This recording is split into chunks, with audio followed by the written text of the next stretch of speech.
ক্রীড়াঙ্গনে বা এক্সট্রা টাইমে মাঝে মাঝে যদি বলে একটি কথিকা পর্ব সম্প্রচার করা হয়, যেখানে বলা হয় যে এমন কোনো মুহূর্ত যা অতীত, ক্রীড়া জগতে যদি সেটি না হতো বা অন্য কিছু হতো তাহলে তার কি প্রভাব হতো।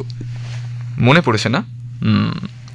এই যে আগামীকাল থেকে ভারত অস্ট্রেলিয়ার মধ্যে যে ম্যারাথন টেস্ট ম্যাচের সিরিজটি শুরু হতে চলেছে, তার আগেও এইরকম যদির প্রভাব পাওয়া যাচ্ছে।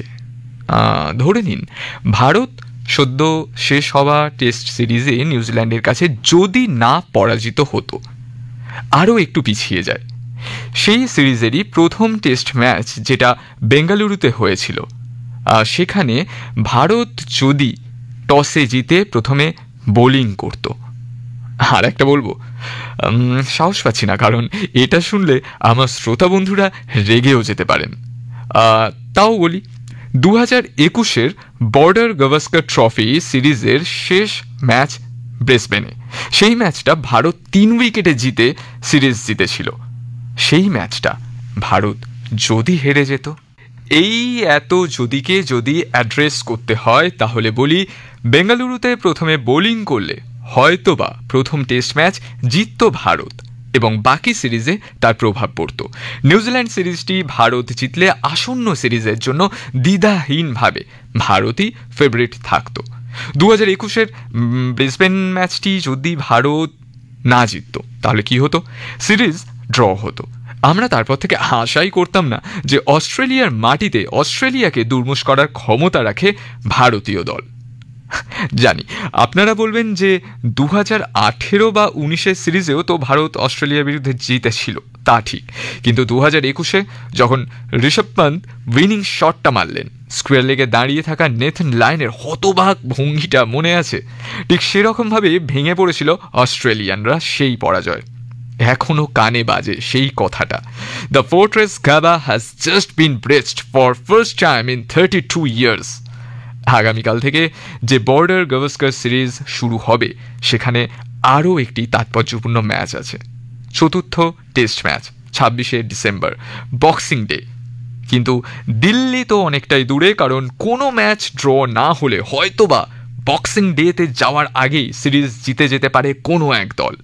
1947-48 থেকে ধরলে 28টি টেস্ট সিরিজ খেলা হয়েছে দুটি দলের মধ্যে, যার মধ্যে 11টি জিতেছে ভারত, 12টি জিতেছে অস্ট্রেলিয়া এবং 5টি সিরিজ ড্র হয়েছে। এই দুই দলের মধ্যে 32 বছর পর 5 ম্যাচের টেস্ট সিরিজ হচ্ছে এবং বর্ডার গাভাস্কার ট্রফির ইতিহাসে এই প্রথমবার কিন্তু 5 ম্যাচের সিরিজ হচ্ছে টেস্টে। এটা প্রায় দেখাই যায় যখন কোনো সিরিজের আগে একটি দল একটু নড়বড়ে অবস্থায় থাকে, তখন সেই দলের ওপর জাঁকিয়ে বসে আরও কিন্তু প্রতিকূলতা গোলযোগ বাধায়। এই যেমন ভারতের অবস্থাটাই দেখুন। একে তো মানসিকভাবে অপেক্ষাকৃত দুর্বল, তার ওপর অধিনায়ক রোহিত প্রথম ম্যাচে নেই এবং গিল চোটের জন্য খেলবেন কি খেলবেন না সেটা নিয়ে ধোঁয়াশা আছে। অতএব টিম ম্যানেজমেন্ট যে পরিকল্পনা নিয়ে এগোচ্ছিল সেখানেও বদল আসবে। স্কোয়াডটা একবার শুনে নি।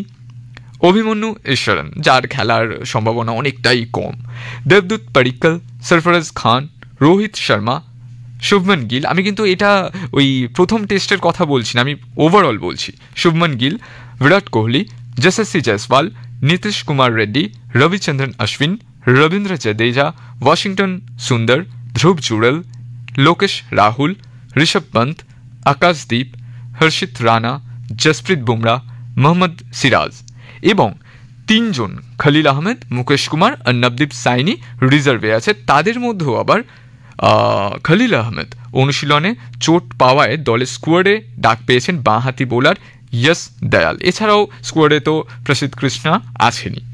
এই টেস্ট সিরিজ অনেকের জন্যই ওয়েক আপ অ্যালার্ম হতে চলেছে। প্রথমেই যেমন কোচ গম্ভীরের জন্য, গম্ভীরের পারফরমেন্স আতশ কাঁচের তলায় থাকবে। এর দুটো কারণ। গৌতম গম্ভীর বায়নাক্কা মেনে চললেও তার বায়ানাক্কার জন্য কিন্তু বিসিসিআই রীতিমতো ধন্দে পড়েছে, কারণ গম্ভীর আশানুরূপ ফলাফল ডেলিভার করতে পারছেন না, এটা সোজাসুজি কথা।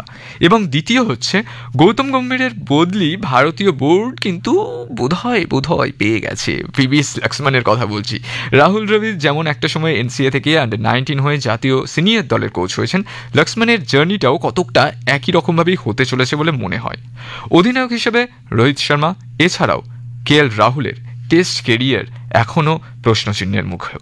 কোহলি থেকে শুরু করে রোহিত সবটার কিন্তু পর্যালোচনা হবে। অতএব বোঝাই যাচ্ছে যে দল 1 মাস আগেও ছিল টেস্ট বিশ্ব চ্যাম্পিয়নশিপে 1 নম্বরে। তারা পা পিছলে সেই স্থানচ্যুত শুধু হয়নি, তার সঙ্গে গুরুত্বপূর্ণ টেস্ট সিরিজের আগে একটা এমন পরিস্থিতি তৈরি হয়েছে যেখানে দলগতভাবে খেলার আগেও ব্যক্তিগত পারফরমেন্সটাকেও ঠিক রাখতে হবে, না হলে কখন কার ঘাড়ে যে কোপ পড়ে কেই বা বলতে পারে। যাই হোক, প্রথম টেস্ট ম্যাচ 22 থেকে 26শে নভেম্বর ভারতীয় সময় সকাল 7:50 দ্বিতীয় টেস্ট ম্যাচ 6 থেকে 10ই ডিসেম্বর সকাল 9:30 থেকে। এইটাই অ্যাডিলেডে হচ্ছে, যেটা কিন্তু এই সিরিজের একমাত্র পিঙ্ক বল টেস্ট। তৃতীয় ম্যাচ 14 থেকে 18 ডিসেম্বর ভোর 5:50। চতুর্থ ম্যাচ 26 থেকে 30 ডিসেম্বর ভোর 5টা থেকে। এবং পঞ্চম ও শেষ ম্যাচ 2025-এর 3 থেকে 7 জানুয়ারি ভোর 5টা থেকে।